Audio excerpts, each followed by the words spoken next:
하나님의 말씀, 마가복음 13장 33절 말씀, 마가복음 13장 33절 말씀, 주의하라, 깨어있으라, 그때가 언제인지 알지 못함이라.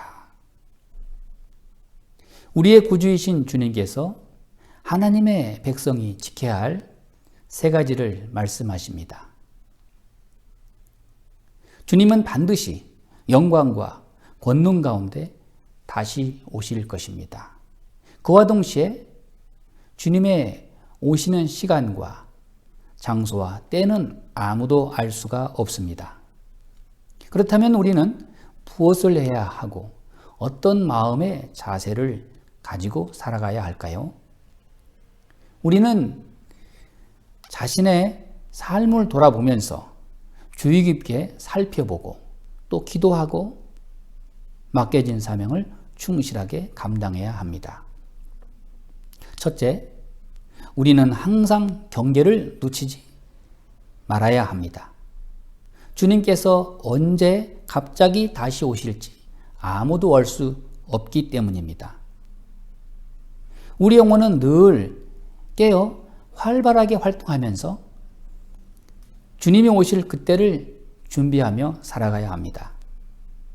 우리는 영적인 무기력, 어리석음, 죽은 것과 같은 이러한 마비를 경계해야 합니다.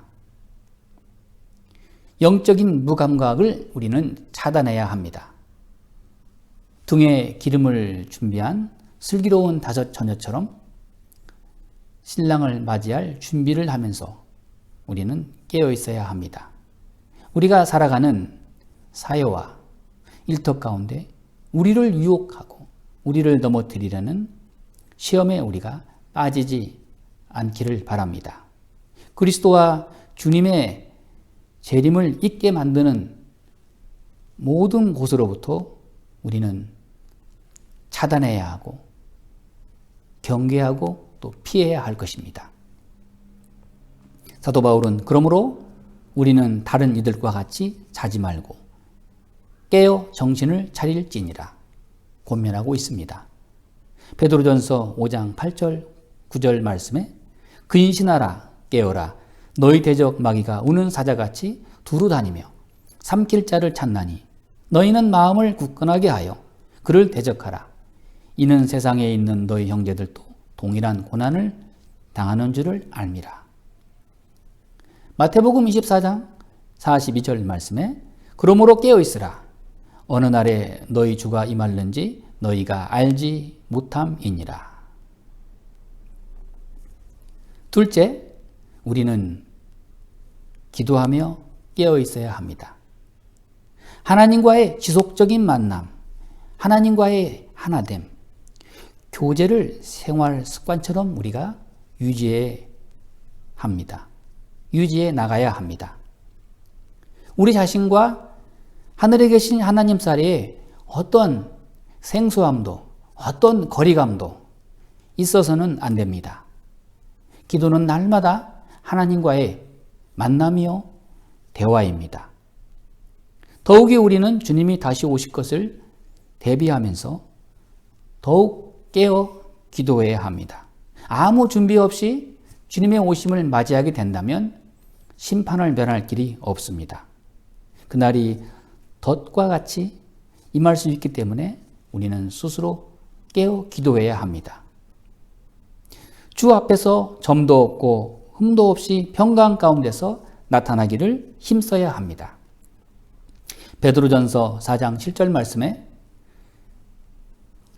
제자들에게 만물의 마지막이 가까웠으니 그러므로 너희는 정신을 차리고 근신하여 기도하라. 마태복음 26장 40절 말씀에 베드로에게 말씀하시되 너희가 나와 함께 1시 동안도 이렇게 깨어 있을 수 없더냐. 시험에 들지 않게 깨어 있어 기도하라. 베드로가 깨어 기도했더라면 예수님을 모른다고 하는 부인의 부정의 시험에 들지 않았을 것입니다. 시험을 이기는 길은 항상 깨어 기도하는 것입니다. 마지막으로 우리는 사명을 다해야 합니다. 우리는 모두 주님의 증인이라는 사실을 깨닫고 각 사람에게 맡겨주신 일을 완수해야 합니다. 우리는 각자 자신의 분야에서 인간관계를 통해서 하나님의 영광을 나타낼 수 있어야 합니다. 모든 사람에게 자신이 해야 할 일이 있기 마련입니다. 우리는 세상의 빛과 소금으로서 자신의 역할을 감당할 수 있도록 노력해야 합니다. 디모데후서 4장 5절 말씀에 그러나 너는 모든 일에 근신하여 고난을 받으며 전도인의 일을 하며 내 직무를 다하라. 우리 주님의 신실한 증인이 되어 날마다 생활 속에서 양심적으로 일관된 모습으로 하나님의 영광을 나타내야 합니다.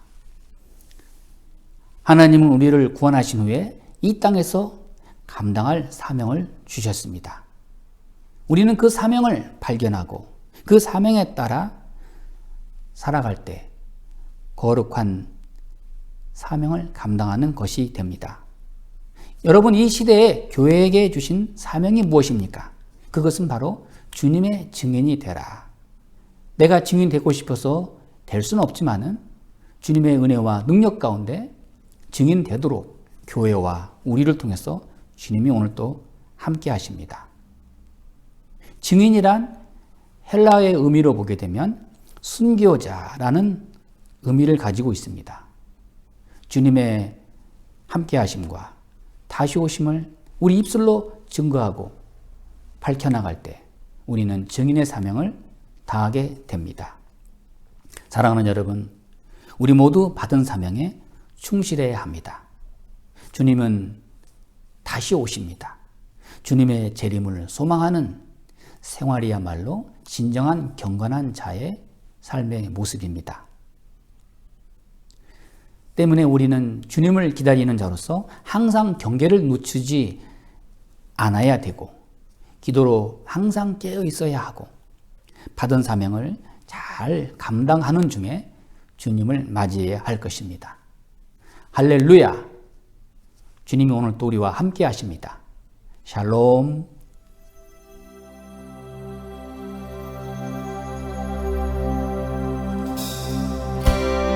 하늘보다 높으신 주 사랑, 바다보다 넓으신 주 사랑, 나를 변한 그거 높으신 사랑,